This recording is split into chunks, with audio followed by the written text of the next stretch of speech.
오늘 말씀 제목을 다 함께 따라해 주시길 바랍니다. 믿음은 선물일까요? 명령일까요? 여러분들은 선물을 다 받아보셨으리라 믿습니다. 생일 선물, 크리스마스 선물, 또 이성 친구와 만남을 하면서 기념일 선물들. 근데 선물은 여러분 그 정의가 주어지는 것이지 받아내는 게 아니잖아요. 그렇죠? 선물은 주어지는 겁니다.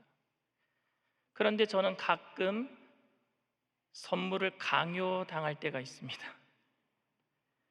그것은 아내가 기념일에 무엇인가를 받기 원해서 기념일 전부터 뭐 갖고 싶다 얘기하는데 그게 무언의 압력을 하고 있는 것 같아요. 저한테 그걸 꼭 사달라고 하는. 또 아이들이 어렸을 때 자기들이 가지고 싶어 하는 것, 원하는 물건들을 사달라고 떼를 쓸 때, 선물로 사달라고 떼를 쓸 때 말입니다. 그런데 원래 선물의 정의를 생각하면 요구할 수도 없는 것이고, 또 억지로 내가 요구를 받아서 주는 건 그건 선물의 의미가 퇴색되는 것 아닙니까? 선물은 정말 강요될 수 없는 것입니다. 어떤 때에는 행위에 대한 보상으로 선물에 대한 부담감을 느낄 때도 있습니다. 작년 5월에 아버지께서 소천으로 많은 분들이 장례식장에 찾아와 주셨습니다. 코로나19 가운데서도 찾아와 주셔서 너무너무 감사했었어요. 그때 제 고마운 마음을 어떻게 전해야 할까 굉장히 고심됐었습니다. 떡을 해서 돌려야 될까? 많은 사람들을 어떻게 다 떡을 돌리지? 그냥 카톡으로 감사 인사만 전할까? 이렇게 부담을 느끼는 이유는 고마움을 어떻게 표현해야 할지 몰라서이기도 하지만 선물을 하지 않으면 비난받을까 두렵기 때문이기도 했습니다. 사실 찾아와 주신 대부분의 사람들은 전혀 아무것도 기대하지 않았는데도 말입니다. 어떤 선물은 조건이 되기도 합니다. 선처를 베풀어 달라는 의미로 어떤 혜택을 정말로 원하는 마음의 표현도 선물로 부르기도 합니다. 그런데 이런 경우는 도가 지나치면 뇌물이 되기도 합니다. 저는 뇌물 정도는 아니지만 조건이 붙는 선물을 많이 했었습니다. 이민 목회할 때에 저희 교회에 어린아이들이 많았었습니다. 조그만 아이들이 소리를 지르고 계단을 쿵쾅쿵쾅 뛰어다녀도 저는 너무너무 그 아이들이 사랑스러웠습니다. 그 중에 더욱 예쁜 아이들은 이제 막 아장아장 걷기 시작한 남자아이도 아닌 여자아이였습니다. 제가 여자아이를 못 키워봐가지고 저는 그 여자아이가 제 방문을 그냥 열고 들어와서 그 아이가 좋아하는 것을 제가 꼭 손에 들고 있었습니다. 말랑카땡. PPL 아닙니다. 그걸 들고 그 여자아이에게 제가 이렇게 얘기합니다. 목사님에게 뽀뽀해 주면 이거 줄게. 그때 이 말랑카땡은 뇌물이 아니라 관계 확인을 위한 수단일 뿐입니다. 저는 그 여자아이가 제 볼에 뽀뽀하지 않아도 저는 그 사탕을 주려고 마음 먹었습니다. 그런데 뽀뽀를 해주면 그 여자아이가 나를 무서운 목사로 생각하는 것이 아니라 따뜻한 목사로 받아준다는 사실을 확인할 수 있는 거예요. 관계 확인이에요. 여러분, 그렇다면 믿음은 선물일까요? 다시 말하면 믿음은 그저 주어지는 것일까요? 아니면은 받아내야만 하는 것일까요? 아니면은 다른 무엇인가를 얻어내기 위한 조건일까요? 믿음이 선물이라고 우리가 생각하도록 만든 가장 대표적인 성경 구절이 오늘 본문이라고 저는 생각합니다. 에베소서 오늘 2장 8절 말씀입니다. 너희는 그 은혜에 의하여 믿음으로 말미암아 구원을 받았으니 이것은 너희에게서 난 것이 아니요 하나님의 선물이라. 그런데 여러분, 문맥상 믿음이 하나님의 선물이 아니라 오늘 여기 문맥상 가만히 들여다보면은 구원이 하나님의 선물이라고 얘기하고 있어요. 문맥상 하나님께서 우리에게 선물로 주시는 것은 구원이고요, 그 구원을 받기 위해서 믿음이 필요하다라고 얘기하고 있는 겁니다. 말미암아라고 하는 전치사가 무엇을 통해서란 뜻이잖아요. 말미암아. 그러니까 믿음은 은혜로 인한 구원을 가능하게 만드는 통로 역할을 하고 있다라고 오늘 사도 바울은 에베소서를 통해서 이야기를 하고 있습니다.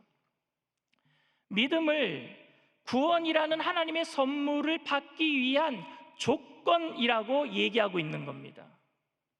사실 선물에는 어떤 조건도 없어야 하는데 말입니다. 믿음도 구원이라는 선물 안에 포함되어 있어야지 우리가 구원을 은혜로 받는 것이지, 믿어야지만 구원받는다라고 얘기하면은, 믿음도 사람에서 난 것이라면은, 즉 우리의 의지에 의해서 구원이 결정된다고 한다면 구원 또한 전적으로 하나님에게서 난 것이라고 말하기가 어려워집니다. 제가 말장난하려고 이렇게 얘기하는 게 아니에요. 마치 구원의 밥상을 다 차려놓았는데 수저를 들고 떠먹는 것은 우리의 의지가 있어야 된다라고 말하는 것처럼 들려요. 구원은 이미 다 차려졌는데 믿음이라고 하는 그것을 내가 가지고 떠먹어야지 된다, 그래야지 구원받는다.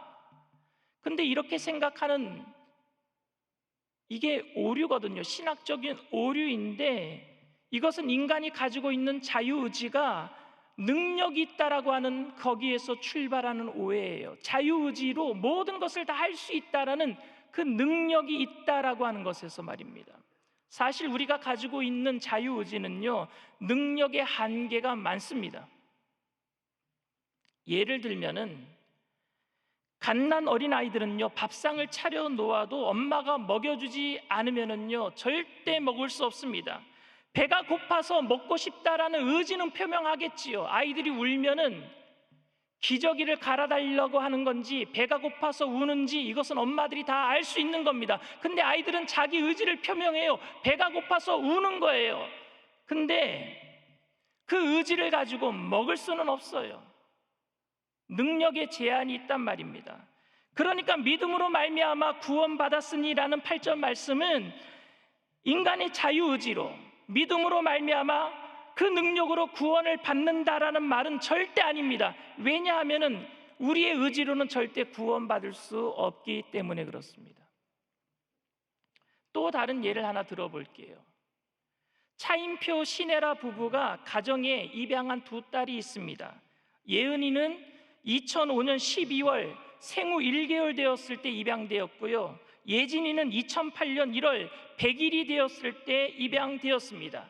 지금 나이로 예은이는 16살, 예진이는 13살입니다. 만약 이 아이들이 지금 컸다고 왜 내가 어렸을 때에 마음대로 나를 입양했느냐라고 차인표 신혜라 부부에게 따진다면 여러분, 그것이 올바른 행동이겠습니까?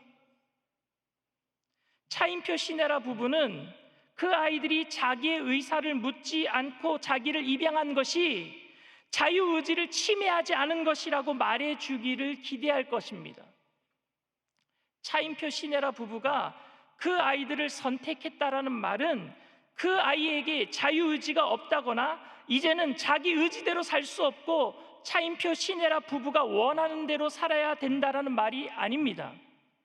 단지 그 아이들에게 그런 능력이 없을 때, 선택할 수 있는 준비가 되어 있지 않았을 때 차인표 신혜라 부부가 그 아이들과 사랑의 관계를 시작했다라는 말이고, 이제 아이들이 자라서 그 은혜를 알았다면은 기쁨으로 자기가 차인표 신혜라 부부의 자녀가 된 것을 기쁨으로, 감사함으로 표현해 주기를 원하는 것이겠죠.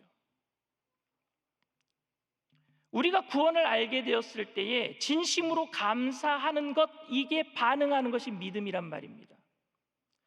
우리 인간에게는 구원받을 만한 어떤 능력도 없기 때문에 하나님의 구원이 우리의 선택과는 상관없이 불가항력적으로 우리에게 임했다고 할지라도 우리는 왜 우리를 선택하셨습니까? 따지는 것은 절대 있을 수 없는 일입니다. 왜냐하면 우리는 죽을 수밖에 없는 존재였거든요. 오히려 그 사랑을 알게 되었을 때에 진심으로 감사하는 것이 도리 아닙니까? 그것을 믿음이라고 하는 거예요. 나를 구원해 주신 하나님의 사랑에 반응하는 것, 은혜를 알기에 반응하는 것, 이것이 믿음인 줄 믿습니다. 믿음은 내 행위가 아니에요. 그렇기 때문에. 그래서 믿음은 구원을 이루게 만드는 통로라고 말할 수 있어요. 왜? 구원을 이루잖아요. 완전한 구원을 이루잖아요. 일방적인 구원이 아닌 사람 편에서 그 구원에 감사해서 반응하는 것이니까 하나님의 사랑을 온전하게 만드는 것이 믿음이에요. 반응하니까. 짝사랑이 아니라 원사이드 러브가 아니라 같이 사랑하는 관계, 그게 구원인 줄 믿습니다. 그 구원을 만드는 인간의 편에서 할 수 있는 것, 이미 구원이 이루어진 상황에서 반응하는 것, 믿음이란 말입니다. 그런데 성경 대부분에서는 우리에게 믿어라 라고 얘기하고 믿음을 지켜라 라고 명령합니다. 명령은 의지적인 행동을 요구합니다. 믿음이 선물이라면 어떻게 여러분 요구할 수 있겠습니까? 다시 말해서 인간에게 스스로 하나님이 믿을 수 있는 능력이 없다라고, 그래서 우리들에게 구원을 주신 건데 믿어라 라고 명령하는 것은 불가능을 요구하는 것 아닙니까? 마치 갓난아기에게 먹어라 라고 명령하는 것 같고 죽은 사람에게 일어나라 라고 명령하는 것과 같습니다. 저는 솔직히 하나님의 주권적인 섭리와 인간의 자유의지와의 관계를 정확하게 설명할 수는 없어요. 인간의 자유의지도 하나님의 계획, 섭리 안에, 주권 안에 속해 있다라는 것은 내가 알고 있지만 그것이 어떻게 상호작용하면서 우리를 구원하고 있는지 정확하게 설명할 수는 없습니다. 그래서 제가 각기 따로 생각해 보려고 합니다. 어떻게 구원이 가능해지는가 하는 구원에 관한 설명을 할 때에는, 혹은 이 구원이 전적인 하나님의 은혜에 의한 것이라서 인간의 행위나 공적을 자랑할 수 없을 때는요, 믿음은 선물이라고 말해야 됩니다. 내가 구원받는 것에 대해서 내 행위, 내 공적을 자랑할 수 없고 이 구원이 전적인 하나님의 은혜입니다라고 얘기할 때는 믿음은 우리에게 주어지는 선물이에요. 그런데 그렇게 임한 구원에 합당한 삶을 살아낼 때에, 구원받은 사람으로서 합당한 삶을 살아낼 때에 인간이 그 구원의 역사를 온전하게 이루기 위해서 결단을 강조할 때, 그때는 믿음은 조건이고 명령이 됩니다. 구원받은 사람으로서 믿음으로 살아라 할 때는요, 그 믿음이 조건이고 명령이 됩니다. 다시 한번 설명드릴게요. 구원받기 위해서는 믿음은 선물이 돼요. 구원받기 위해서는 믿음으로 우리는 아무것도 할 일이 없어요. 그 믿음도 구원 안에 선물로 주어지는 겁니다. 그런데 구원받은 사람으로서 당당하게 하나님의 자녀로서 그 은혜에 반응하며 살아갈 때는 그 믿음은 그때는 명령이 되고 조건이 된단 말입니다. 그런데 저는 인간의 의지적 결단을 강조하는 그 모든 믿음의 조건, 명령을요, 다르게 말하고 싶어요. 사랑의 요청이라고 말하고 싶습니다. 명령이 아니라, 조건이 아니라 사랑의 요청. 제가 앞서서 예화로 말씀드린 우리 교회 어린아이에게 뽀뽀를 해주면 사탕을 주겠다라는 것은 조건이지만 뽀뽀를 해주는 조건 때문에 내가 사탕을 주는 건 아니에요. 사랑의 요청입니다. 네가 날 정말로 무서운 목사로 바라보지 않고 정말 사랑스러운 목사로 나를 바라보고 있니? 라고 하는 사랑의 요청이에요. 그건 조건이 아닙니다. 명령이 아니에요. 뽀뽀해주면 사탕 줄 거야 라는 명령이 아니었어요. 제가 꼭 뽀뽀를 받아야 할 이유도 없어요. 그 아이가 꼭 뽀뽀를 내게 해주어야지만 제가 삶의 어떤 동력을 부여받고 기쁨을 누리는 그런 것도 아닙니다. 그냥 제가 만들어 놓은 조건이에요. 이것은 그저 관계 확인일 뿐입니다. 그 아이에게 목사와 그 아이와의 관계에 확신을 주고 그것이 저의 기쁨으로 만들도록 만들어 놓은 제가 만든 조건이에요. 그 아이에게는 사랑의 요청입니다. 이걸 신학적으로요, 절대적인 결과적 필요라고 얘기합니다. Absolute consequent necessary라고 합니다. 이 뜻은 절대적으로 필요해서가 아니라 필요한 것으로 여기기로 했기 때문에 절대적으로 필요한 것이 되어버린 거예요. 어렵죠? 제가 뽀뽀 받는 것이 절대적으로 필요한 것이 아니었어요. 근데 내가 절대적으로 필요한 것으로 만들어 놔버리고 그 아이에게 그것을 원하는 거예요. 관계 확인 때문에. 하나님은 기도하지 않아도 우리에게 필요를 다 채워주시는 좋으신 하나님이신 줄 믿습니다. 그런데 기도할 때 주시겠다고 말씀하셔요. 이것은 기도를 통해서 관계 확인을 하기 원하시는 주님이 기도를 결과적으로 필요한 것으로 만들어 놓으셨기 때문일 뿐이지, 하나님이 기도하지 않으면 안 주시는 딱딱한 형식적인 분이 아니란 얘기예요. 하나님은 오늘도 우리의 모든 것들을 채워주실 줄 믿습니다. 그래서 사실 기도하지 않아도 하나님께서는 다 주십니다. 다만 우리가 기도할 때 하나님은요 더 기뻐하시고 기도할 때 더 큰 역사를 이루실 줄 믿습니다. 이게 절대적인 결과적 필요란 말입니다. 인간의 의지적 결단 없이는 하나님이 어떤 일도 하지 않으시는 분이 아니라, 내가 일하면 주시고 내가 놀면 안 주시는 그런 내 행동에 따라서 하나님이 행동하시는 분이 아니라, 하나님은요 이미 다 주시기로 결단해 놓으시고 준비하시고 계시고 우리에게 다 주시고 관계 확인을 원하고 계세요. 그 관계 확인 속에서 하나님도 기쁨을 누리시고 우리들에게도 기쁨이 넘쳐나게 될 줄 믿습니다. 따라서 믿음은 사랑의 요청입니다. 믿음은 여러분들에게 명령하는 게 아니에요.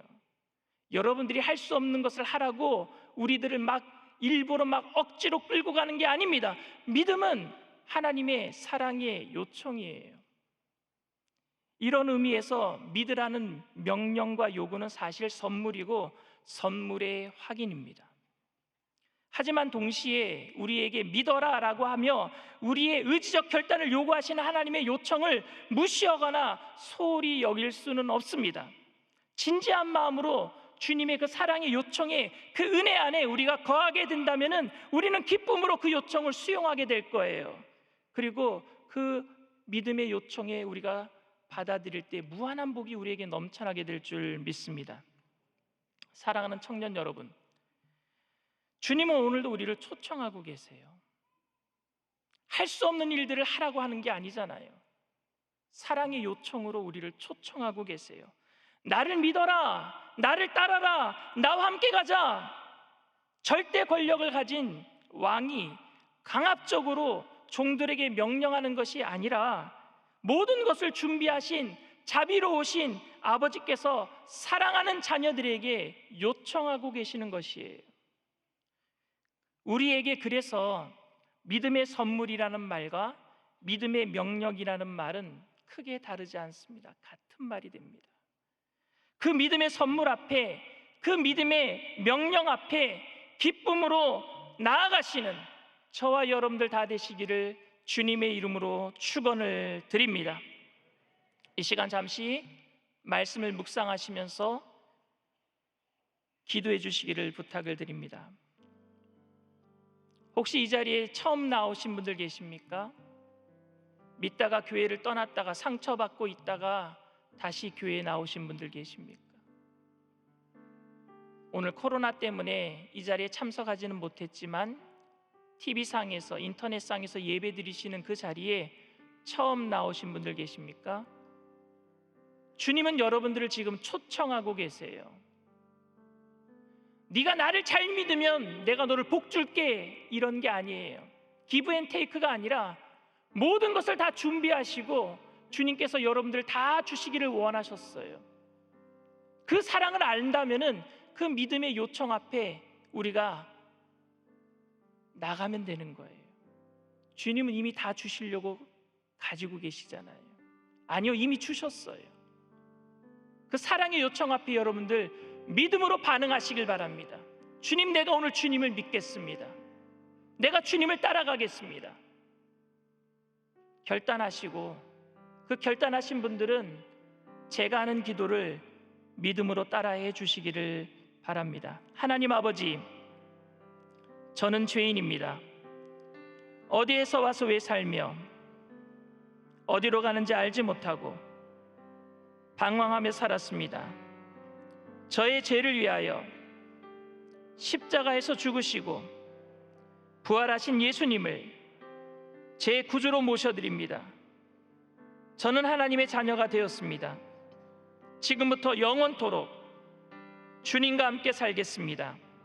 예수님의 이름으로 기도드립니다. 아멘. 할렐루야. 여러분들을 진심으로 축복하고 환영합니다. 오늘은 특별히 주님께서 찢기신 몸과 흘리신 피를 대하는 성찬 주일입니다.